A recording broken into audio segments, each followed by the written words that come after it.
ప్రపంచ మత్తు పదార్థాల వ్యతిరేక దినోత్సవం సందర్భంగా జిలుగుమిల్లి మండల కేంద్రంలో గురువారం ర్యాలీ జరిగింది.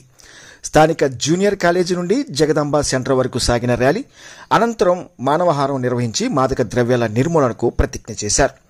ఈ కార్యక్రమంలో Polavaram DSP Venkateswararao, Jilugumilli circle inspector Venkateswararao, తహసీల్దార్ Uday Kumar, MPDO Nikhil, APM Johns, APO Wesley, sarpanch Sirri Jagadamba, EO Ramanujam, panchayat secretary Ashok, Janasena mandal అధ్యక్షులు పసుపులేటి రాము, జూనియర్ కాలేజీ అధ్యాపకులు, విద్యార్థులు, పోలీసు సిబ్బంది తదితరులు పాల్గొన్నారు. డ్రగ్స్, మాదక ద్రవ్యాలు వినియోగించకూడదని సూచిస్తాను.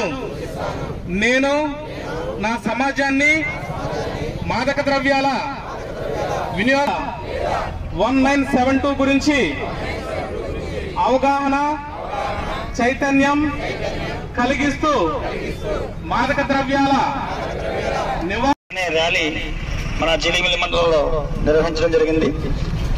దీంట్లో ముఖ్య ఉద్దేశం ఏంటంటే ఈ యువతందరూ కూడా మత్తును వదిలేసి ఈ మద్యం కానీ ఈ డ్రగ్స్ కానీ అన్నిటికీ దూరంగా ఉండి వారి లైఫ్ ని నాశనం చేసుకోకుండా సుమార్గంలో వెళ్ళాలని చెప్పి ఈ ప్రోగ్రాం కండక్ట్ చేయడం జరిగింది. ఈ ప్రోగ్రామ్ లో అన్ని డిపార్ట్మెంట్స్ కూడా కలిసికట్టుగా ఈ ర్యాలీని నిర్వహించడం జరిగింది. ఎంటర్ రాష్ట్ర వ్యాప్తంగా కూడా ఈ ప్రోగ్రామ్స్ ప్రతి చోట్ల జరుగుతున్నాయి.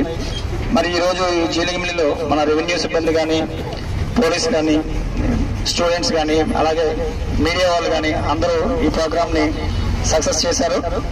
ముఖ్యంగా చెప్పేది ఏంటంటే ఎవరైతే యువతున్నారో ఈ డ్రగ్స్ ని విడనాడాలి. అదేవిధంగా వాళ్ళ గురించి ఎటువంటి ఇన్ఫర్మేషన్ ఉన్నా సరే ఈ టోల్ ఫ్రీ నెంబర్లకు కానీ, కన్సర్న్ పోలీస్ ఆఫీషియల్స్ కానీ ఇన్ఫర్మేషన్ ఇవ్వాలని చెప్పి ఇప్పుడు మీ ద్వారా తెలియజేసుకుంటున్నాను.